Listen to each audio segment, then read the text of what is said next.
오늘 파리 생제르맹이 1라운드에 이어서 또다시 무승부를 거뒀고요.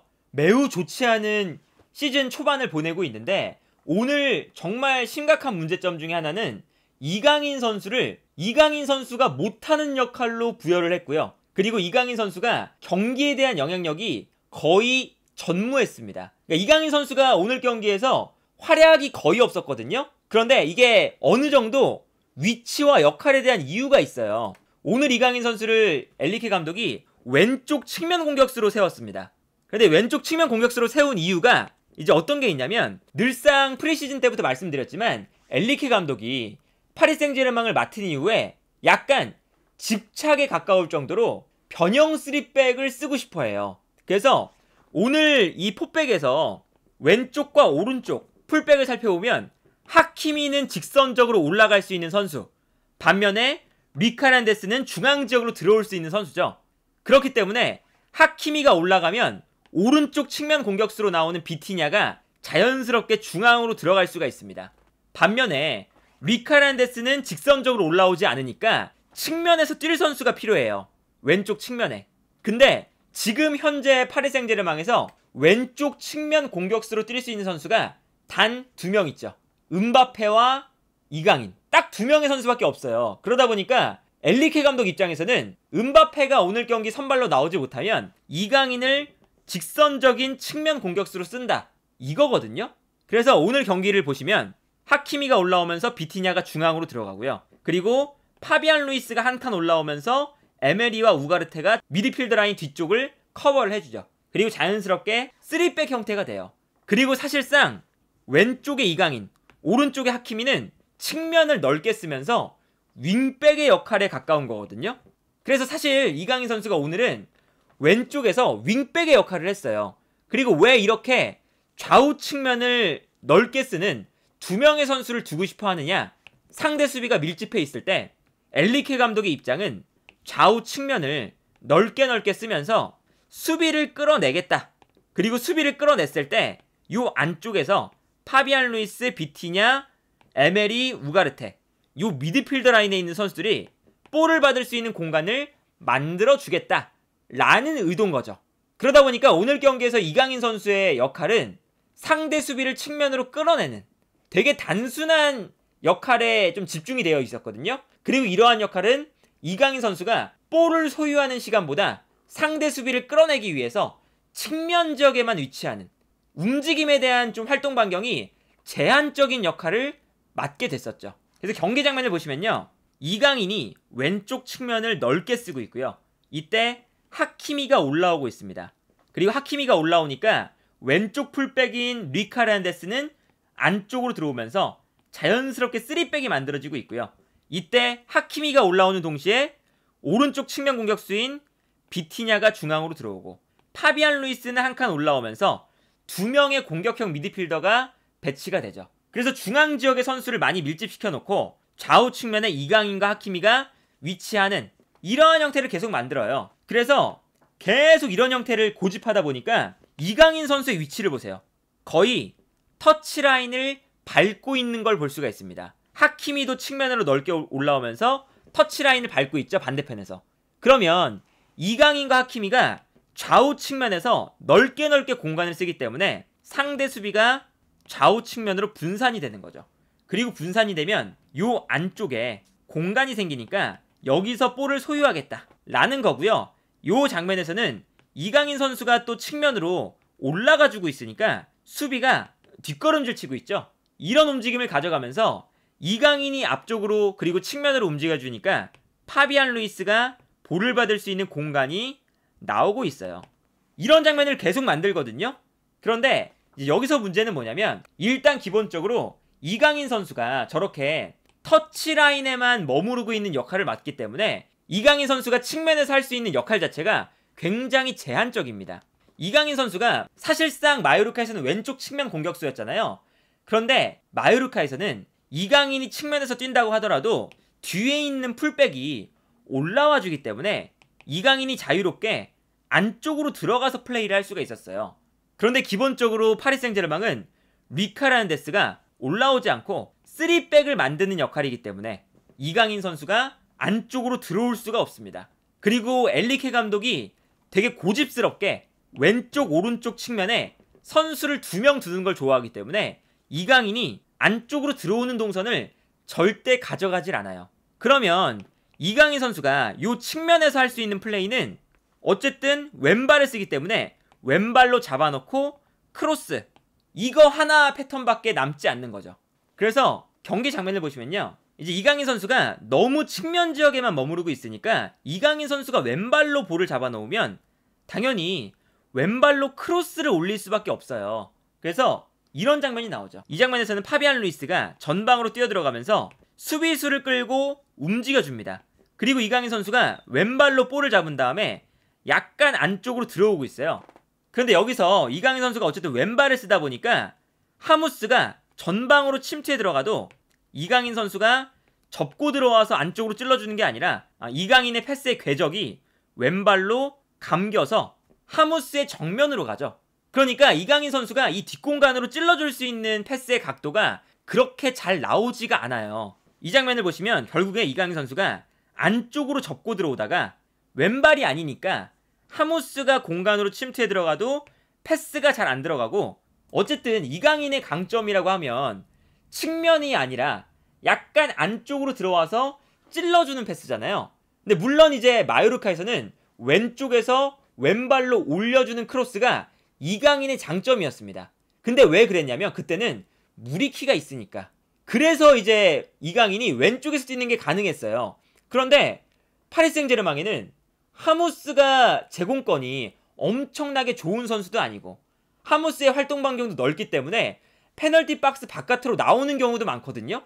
그런데 이강인을 왼쪽에 둬서 이강인이 왼발을 통해서 안쪽으로 패스를 공급하게 한다 라는 아이디어는 무리키 같은 키가 큰 선수가 없는 상황에서 그렇게 좋지 못한 선택이다 라고 볼 수가 있겠고, 그런데 이 와중에 더 안 좋은 건 뭐냐면 파리 생제르맹이 이강인과 하키미를 활용해서 중앙 지역의 공간을 만들어내는 걸 원하잖아요. 그런데 재밌는 게 뭐냐면 파비안 루이스는 왼발을 쓰고요, 비티냐는 오른발을 써요. 그리고 이강인도 왼발을 쓰고 하키미도 오른발을 쓰죠. 이러면 왼쪽에 있는 이강인과 파비안 루이스는 서로 왼발을 쓰고 오른쪽에 있는 비티냐와 하키미는 서로 오른발을 씁니다.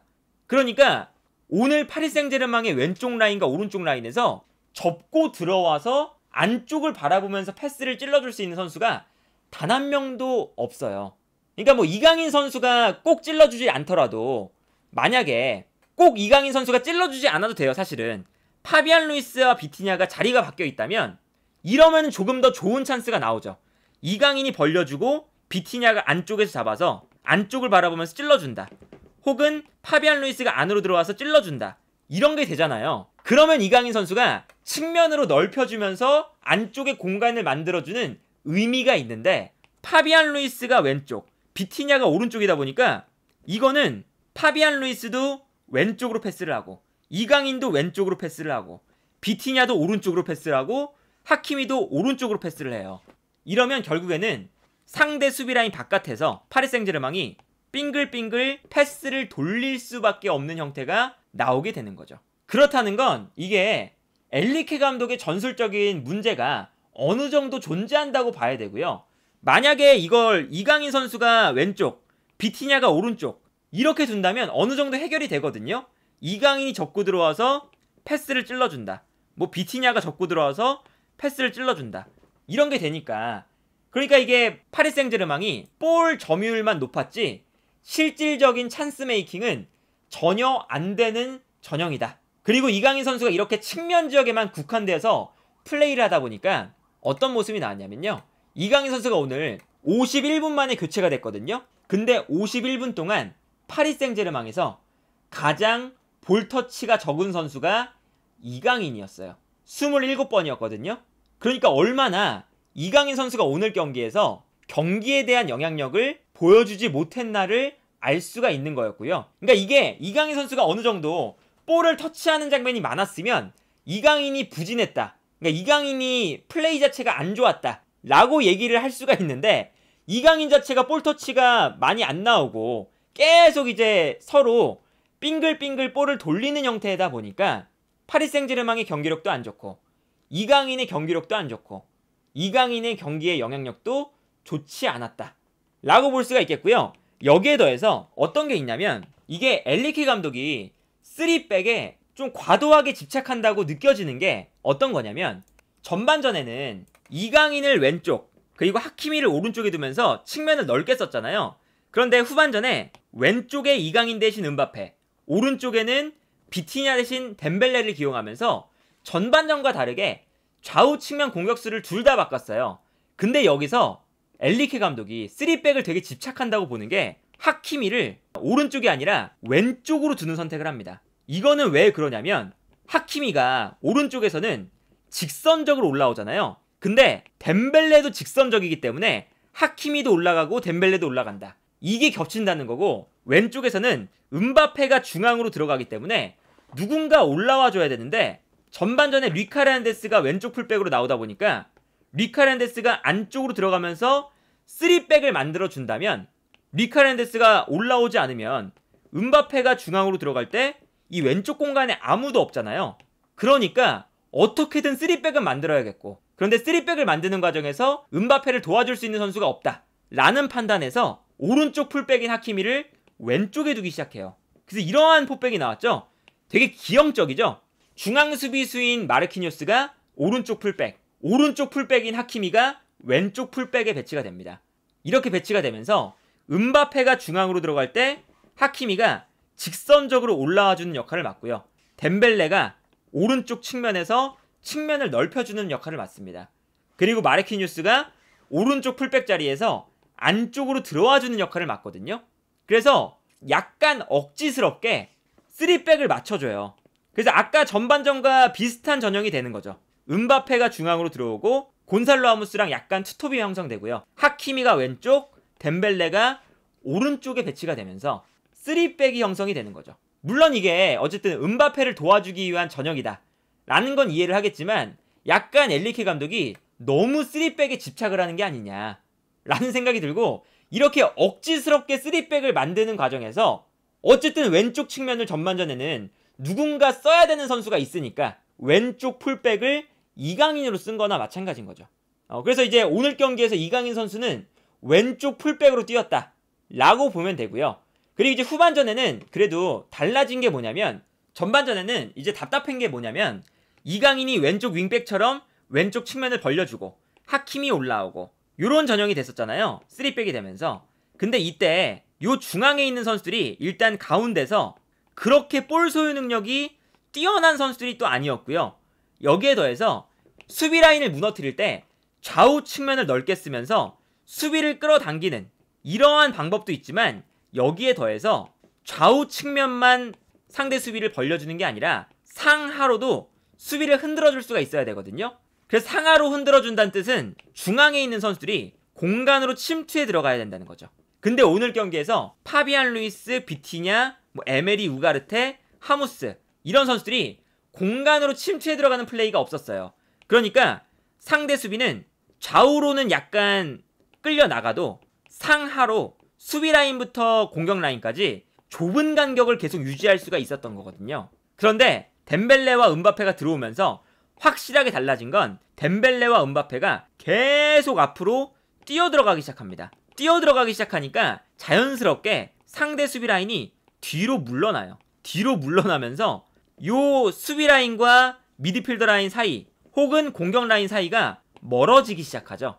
이게 어쨌든 엔리케 감독이 답답한 전술을 풀어주는 하나의 요소가 됐어요. 오늘 경기 장면을 보면 결국에는 음바페나 덴벨레의 의존도가 굉장히 컸죠. 오늘 툴루즈가 공격 라인부터 수비 라인까지 매우 좁은 수비 라인을 형성하고 있었거든요. 근데 음바페가 들어오기 시작하면서 침투를 해 들어가니까 파리 생제르맹이 편하게 음바페한테 패스를 보내주죠. 음바페의 공간 침투가 워낙에 위협적이기 때문에 음바페가 침투해 들어갈 때 자연스럽게 툴루즈의 수비 라인도 뒷걸음질을 치게 돼요. 그러면 뒷걸음질 치면 칠수록 수비 라인과 미드필더 라인 사이의 간격이 멀어지게 되는 거죠. 그래서 이런 장면들이 계속 나옵니다. 음바페가 뛰어들어갈 때 음바페한테 한 번의 패스를 뿌려주고요. 이때 음바페가 뒷공간으로 뛰어들어가면서 상대 수비가 뒤로 물러나니까 자연스럽게 수비라인 앞 공간에 공간이 발생하기 시작합니다. 그러니까 이거는 결국에는 파리 생제르맹이 음바페에게 굉장히 의존하는 축구를 오늘도 보여준 거거든요. 이 장면은 덴벨레가 측면에서 볼을 잡고 있다가 음바페가 침투에 들어가고 음바페한테 패스를 넣어주거든요. 이 패스가 예술적으로 들어가면서 수비가 순간적으로 뒷걸음질 치고 또 음바페를 따라서 안쪽으로 들어오니까 반대편 공간이 넓게 발생합니다. 그리고 이 공간으로 하키미가 들어오면서 순간적으로 하키미가 측면 공간에서 좋은 슈팅 찬스를 맞이할 수가 있었죠. 그러니까 이게 어쨌든 음바페나 덴벨레를 활용해서 직선적인 움직임을 통해 상대 수비 라인을 혼란스럽게 만드는 그러한 플레이가 후반전부터 만들어지기 시작했거든요.